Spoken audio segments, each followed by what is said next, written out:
ஓம் சாந்தி. 27/6/2024 காலை முரளி பாப்தாதா மதுபன். சிவ பகவான் மகாவாக்கியம்.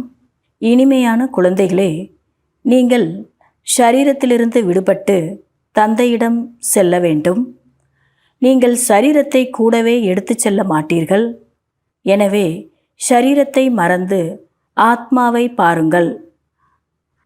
கேள்வி: குழந்தைகள் யோக பலத்தின் மூலம் தன்னுடைய ஆயுளை அதிகரிப்பதற்கான முயற்சி ஏன் செய்கிறீர்கள்? பதில்: ஏனென்றால் தந்தை மூலம் அனைத்தையும் நாம் இந்த பிறவியிலேயே தெரிந்து கொள்ள வேண்டும். தந்தையின் மூலம் அனைத்தையும் கேட்டுவிட வேண்டும் என்பது உங்களுடைய மனதில் இருக்கிறது.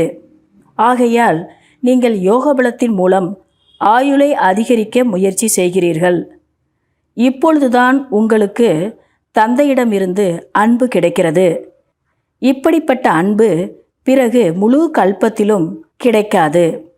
மற்றபடி யாரெல்லாம் சரீரத்தை விட்டு சென்று விட்டனரோ அவர்களுக்கு டிராமா என்று சொல்லலாம். அவர்களுக்கு இவ்வளவுதான் நடிப்பு இருந்தது. ஓம் சாந்தி. குழந்தைகள் பிறவிகளாக மற்ற சத்சங்கத்திற்கு சென்றுள்ளீர்கள். மேலும் இங்கேயும் வந்துள்ளீர்கள். உண்மையில் இதையும் கூட சத்சங்கம் என்று சொல்லப்படுகிறது. உண்மையான சங்கத்தில் சேருபவர்கள் நன்றாக இருப்பார்கள். நாம் முதலில் பக்தி மார்க்கத்தின் சத்சங்கத்திற்கு சென்று இருந்தோம். இப்பொழுது இங்கு அமர்ந்திருக்கின்றோம் என்று குழந்தைகளின் மனதில் வருகிறது. இரவு பகல் வித்தியாசம் தெரிகிறது. அதாவது தந்தை சொல்கிறாரு, பக்தி மார்க்கத்தில் கூட நம்ம பல பிறவிகளாக சத்சங்கத்திற்கு போயிருக்கோம். இப்போ இங்கே பகவான் முன்னாடி அமர்ந்திருக்கிறோம். இது உண்மையான சத்சங்கம்னு சொல்கிறது. இந்த சத்சங்கத்திற்கும் அந்த பக்தி மார்க்கத்தினுடைய சத்சங்கத்திற்கும் இரவு பகல் வித்தியாசம் இருக்குது. இங்கு முதலாவதாக தந்தையின் அன்பு கிடைக்கிறது. பிறகு தந்தைக்கு குழந்தைகளுடைய அன்பு கிடைக்கிறது. இப்பொழுது இந்த பிறவியில் உங்களுக்கு மாற்றம் ஏற்பட்டு கொண்டே இருக்கிறது. குழந்தைகள் புரிந்துவிட்டீர்கள், நான் ஆத்மா, உடல் அல்ல என்பதை. உடல் சொல்லாது என்னுடைய ஆத்மா என்று. ஆத்மாதான் சொல்ல முடியும் என்னுடைய சரீரம் என்று. பிறவிகளாக அந்த சாது, சந்நியாசி, மகான் ஆத்மாக்களிடம் சென்று வந்துள்ளோம். இது குழந்தைகள் புரிந்துள்ளீர்கள். தற்காலத்தில் இது ஒரு நாகரிகமாகவே உள்ளது. சாய் பாபா, மெஹர் பாபா என்று சென்று கொண்டு உள்ளனர். அவர்கள் அனைவரும் மனிதர்களே. மனிதர்களின் அன்பில் சுகம் ஏற்படுவதில்லை. இப்பொழுது குழந்தைகளுடையது ஆன்மீக அன்பாகும். இரவு பகல் வித்தியாசம் உள்ளது.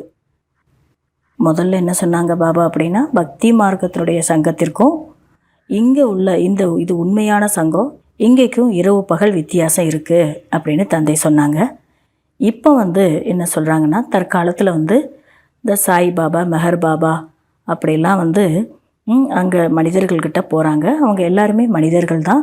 இப்போ மனிதர்களுடைய அன்பில் சுகம் என்பது ஏற்படுவது இல்லை. இங்கே உங்களுக்கு கிடைக்கிறது ஆன்மீக அன்பு. இங்கே உள்ளதுக்கும் அங்கே உள்ளதுக்கும் இரவு பகல் வித்தியாசம் உள்ளது. இங்கு உங்களுக்கு அறிவு கிடைக்கிறது, அங்கு முற்றிலும் முட்டாள்களாக உள்ளனர். தந்தை நமக்கு படிப்பிக்கின்றார் என்பதை நீங்கள் இப்பொழுது புரிந்துள்ளீர்கள். அவர் அனைவருக்கும் தந்தை ஆவார். ஆண்கள், பெண்கள் அனைவரும் தங்களை ஆத்மா என்று புரிந்துள்ளீர்கள். தந்தையும் ஹே குழந்தைகளே என்று அழைக்கிறார். குழந்தைகளும் அதற்கு பதில் கொடுக்கிறீர்கள். இது தந்தை மற்றும் குழந்தைகளின் சந்திப்பு. இப்படிப்பட்ட தந்தை மற்றும் குழந்தைகள், ஆத்மா மற்றும் பரமாத்மாவினுடைய சந்திப்பு கல்பத்தில் ஒரு முறைதான் ஏற்படுகிறது. குழந்தைகள் பாபா பாபா என்று சொல்லிக்கொண்டு இருக்கிறீர்கள். பாபா என்கிற வார்த்தை மிகவும் இனிமையாக இருக்கிறது. பாபா என்று சொல்லுவதன் மூலம் ஆஸ்தி நினைவிற்கு வருகிறது. நீங்கள் சிறியவர்கள் அல்ல. தந்தையிடமிருந்து என்ன ஆஸ்தி கிடைக்கிறது என்பது சிறிய குழந்தைகள் புரிந்து கொள்ள முடியாது. இப்போ நீங்கள் எல்லாரும் பெரியவங்களாக தான் இருக்கீங்க, சின்ன குழந்தைகள் கிடையாது. ஏன்னா தந்தைகிட்ட இருந்து ஆஸ்தி கிடைக்கிறதுங்கிறத சிறிய குழந்தைகள் புரிந்து கொள்ள மாட்டார்கள், அவங்களால புரிந்து கொள்ளவும் முடியாதுன்னு தந்தை சொல்லிக்கிட்டு இருக்கிறாரு. இங்கு தந்தையிடம் வந்துள்ளோம் என்பதை நீங்கள் அறிந்துள்ளீர்கள். தந்தை சொல்கிறார், ஹே குழந்தைகளே, இதில் அனைத்து குழந்தைகளும் வந்து விடுகின்றார்கள். அனைத்து ஆத்மாக்களும் வீட்டிலிருந்து இங்கு பாகத்தை நடிப்பதற்காக வருகிறார்கள். யார் யார் எப்பொழுது நடிப்பதற்காக வருகிறார்கள் என்பது புத்தியில் உள்ளது. எங்கிருந்து வருகிறார்களோ அங்கே அனைவருக்கும் பிரிவு தனித்தனியாக உள்ளது. அதாவது மேலிருந்து ஆத்மாக்கள் கீழே இறங்கி வர்றோம். இங்கே யார் யார் எப்போ வர்றாங்க அப்படிங்கிறது உங்களுடைய புத்தியில் இருக்குது. நம்ம எங்கேருந்து வந்தோமோ அங்கே எல்லா ஆத்மாக்களுக்கும் தனித்தனியாக பிரிவும் இருக்குது அப்படின்னு தந்தை சொல்லிக்கிட்டு இருக்காங்க. பிறகு பின்னால் அனைவரும் தன்னுடைய பிரிவிற்கு செல்கிறார்கள். அப்புறம் இங்கே வரும்போது கூட அவங்க எந்த பிரிவை சார்ந்தவர்களோ அந்த பிரிவுக்கு அவங்க போகிறாங்க அப்படின்னு தந்தை சொல்லிகிட்டு இருக்கிறாரு. இவை அனைத்தும் டிராமாவில் நிச்சயிக்கப்பட்டுள்ளது. தந்தை யாரையும் அனுப்புவது கிடையாது. மேலிருந்து தந்தை யாரையும் நீ போன்னு சொல்லிட்டு அனுப்புவதில்லை.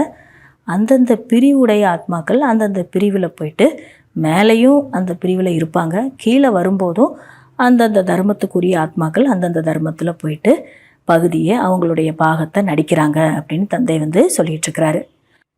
ஒவ்வொருவரும் அவரவர் தர்மத்தில் வந்து கொண்டே இருப்பார்கள். புத்த தர்மம் ஸ்தாபனை ஆகவில்லை என்றால் அந்த தர்மத்தினர் வரமாட்டார்கள். முதலாவதாக சூரிய வம்சத்தினர், சந்திர வம்சத்தினர் வருகிறார்கள். தந்தையிடம் யார் நன்றாக படிக்கிறார்களோ அவர்கள் வரிசை கிரமமாக சூரிய வம்சத்திலும் சந்திர வம்சத்திலும் உடலை எடுக்கிறார்கள். அங்கு விகாரத்தின் விஷயம் அல்ல. சத்தியுகத்தில் சூரிய வம்சம் சந்திர வம்சத்தினுடைய ஆத்மாக்கள் அங்கே வர்றாங்க, அங்கே உடலை எடுக்கிறாங்க. அதுக்கு ஆதாரம் என்னென்னா, இங்கே தந்தையிடம் நல்லா அவங்க படிச்சிருக்கணும். தந்தையினுடைய பாடத்தை நல்லா யார் படிச்சிருக்கிறாங்களோ அவங்க தான் அங்கே வருவாங்க.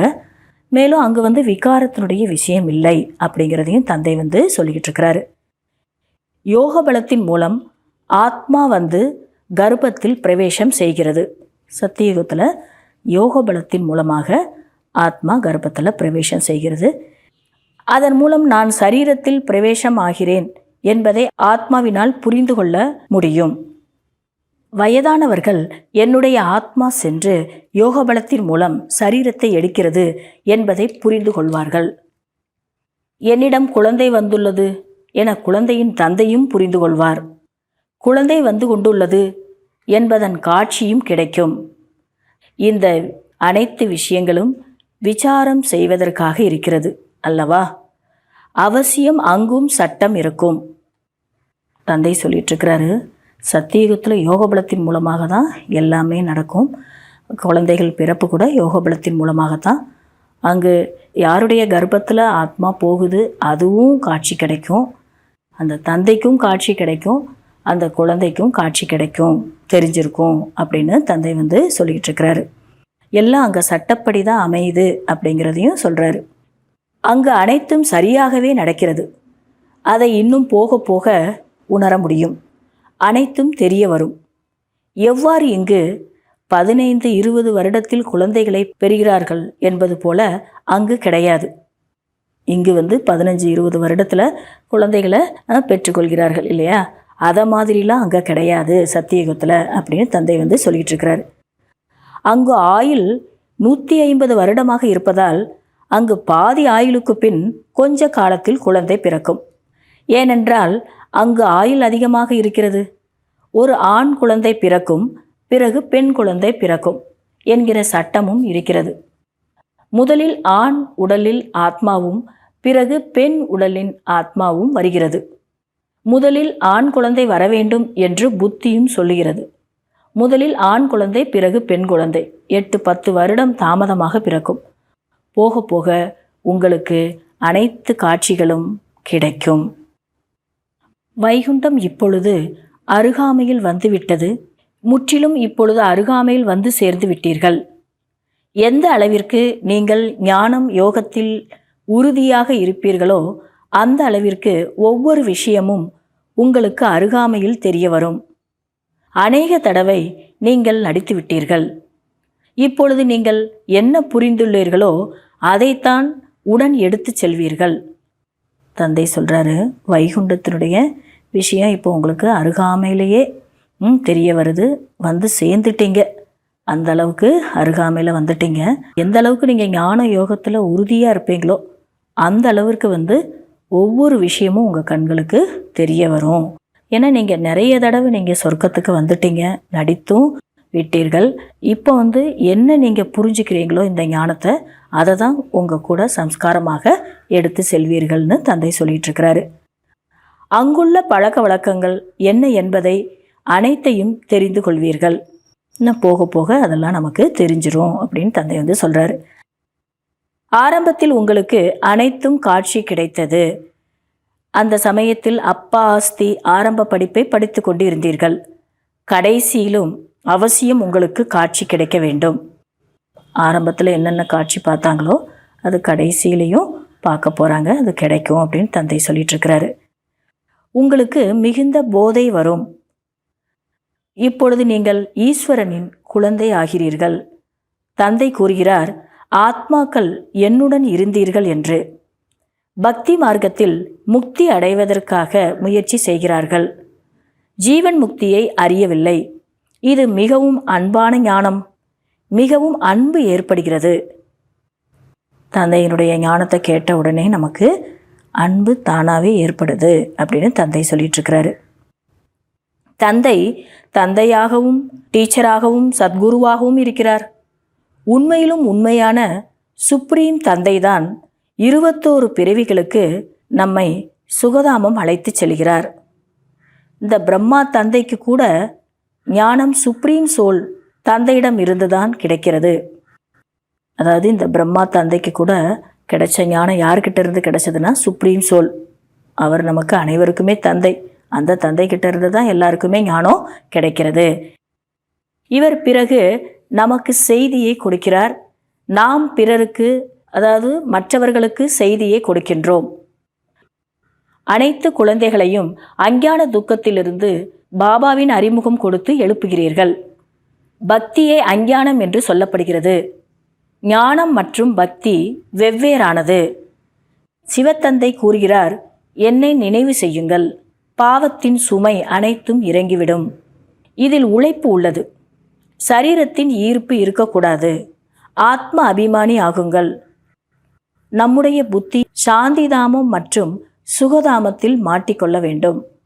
மேலும் தெய்வீக குணத்தையும் கடைபிடிக்க வேண்டும். போஜனமும் சுத்தமாக உட்கொள்ள வேண்டும். தேவதைகளுடைய போஜனம் சுத்தமாக இருக்கிறது. வைஷ்ணவன் என்கிற வார்த்தை விஷ்ணு என்பவற்றிலிருந்து வெளியாகி உள்ளது. முக்கியமான விஷயம், தந்தை கூறுகிறார், என்னை மட்டும் நினைவு செய்யுங்கள். சிவத்தந்தை எனக்குள் பிரவேசம் செய்வார் என்பது ஸ்வயம் பிரம்மா தந்தை தெரிந்திருக்கவில்லை. பிரம்மாவுக்கே அது தெரிந்திருக்கல. சிவபாபா எனக்குள்ள பிரவேசம் செய்வார் அப்படிங்கிற விஷயம் எவ்வளவு அதிசயமாக உள்ளது. சிவபாபாவின் ஈர்ப்பாகவே அனைத்தும் இருந்தது. முன்னால் அமர்ந்திருப்பவர்களும் தியானத்தில் சென்று விட்டனர். இது என்ன என்று அனைவரும் ஆச்சரியப்பட்டனர். அதாவது ஆரம்ப காலகட்டத்தில் இதெல்லாம் அதிசயம் நடந்திருக்கு. அது அனைத்திற்கும் காரணம் சிவபாபா தான். ஆனால் அது ஆச்சரியமாகவே இருந்திருக்கு எல்லாருக்கும். இந்த விஷயங்களை புரிந்து கொள்வதற்கு ஏகாந்தம் வேண்டும். நீங்கள் அனைத்தையும் பார்த்து விட்டீர்கள். நீங்கள் கூறுகிறீர்கள், எதை நாங்கள் பார்த்தோமோ அதை நீங்கள் பார்க்கவில்லை என்று. பிறகு கடைசியில் தந்தை மிகவும் காட்சி காட்டுவார். ஏனென்றால் அருகாமையில் சென்று கொண்டு விடுவோம். நல்லது. இனிமையிலும் இனிமையான காணாமல் போய் கண்டெடுக்கப்பட்ட செல்ல குழந்தைகளுக்கு தாயும் தந்தையுமாகிய பாப்தாதாவின் அன்பு நினைவுகள் மற்றும் காலை வணக்கம். கடைபிடிக்க வேண்டிய முக்கிய சாராம்சம். முதல் பாயிண்ட், தந்தையின் செய்தியை கொடுத்து அனைவரின் துக்கத்தையும் தூர விலக்க வேண்டும். அனைவருக்கும் சுகத்தின் வழியை சொல்ல வேண்டும். எல்லைக்குட்பட்ட நிலையில் இருந்து விடுபட்டு எல்லைக்கு அப்பாற்பட்ட நிலைக்கு செல்ல வேண்டும். 2வது பாயிண்ட், கடைசியில் அனைத்து காட்சிகளை காண்பதற்கு மற்றும் பாபாவின் அன்பின் வளர்ப்பை பெறுவதற்கும் ஞானம் யோகத்தில் உறுதியாக இருக்க வேண்டும். மற்றவரை பற்றிய சிந்தனை கொள்ளாமல் யோக பலத்தின் மூலம் தன்னுடைய ஆயுளை அதிகரிக்க வேண்டும். வரதானம், கவனக்குறைவு மற்றும் கவனம் என்கிற அபிமானத்தை விட்டுவிட்டு பாபாவின் உதவிக்கு பாத்திரமாகக்கூடிய சகஜ முயற்சியாளர் ஆகுங்கள். அநேக குழந்தைகள் தைரியம் வைப்பதற்கு பதிலாக கவனக்குறைவின் காரணத்தால் அபிமானத்தில் வந்து விடுகிறார்கள். நாங்கள் சதா அன்பிற்கு பாத்திரமாகத்தான் உள்ளோம். பாபா எனக்கு உதவி செய்யாமல் யாருக்கு உதவி செய்வார்? இந்த அபிமானத்தின் காரணமாக தைரியத்தின் விதியை மறந்து விடுகிறார்கள்.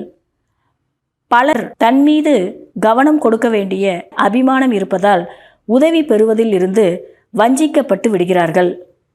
நான் அதிகம் யோகா செய்துவிட்டேன், ஞானி யோகி ஆத்மா ஆகிவிட்டேன், சேவையின் ராஜ்யதாரியாக ஆகிவிட்டேன்.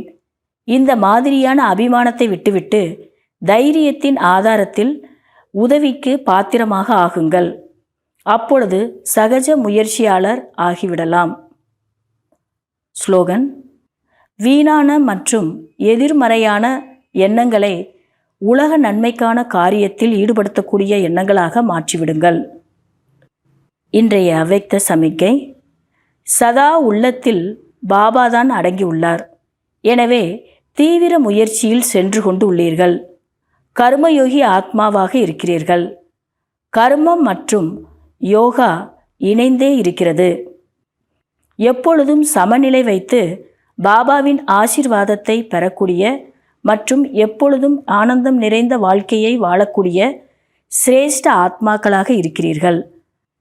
பாபா சதா ஒவ்வொரு குழந்தைகளின் மீதும் இந்த சுபமான ஆசை வைத்துள்ளார், இவர் வெற்றி மாலையின் மணியாக ஆவார் என்று. அதற்காக இணைந்த ரூபத்தில் சேவை செய்யுங்கள். நல்லது. ஓம் சாந்தி.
இது உலகுக்கோர் ஆன்மீக விமோசனம், இது உலகுக்கோர் ஆன்மீக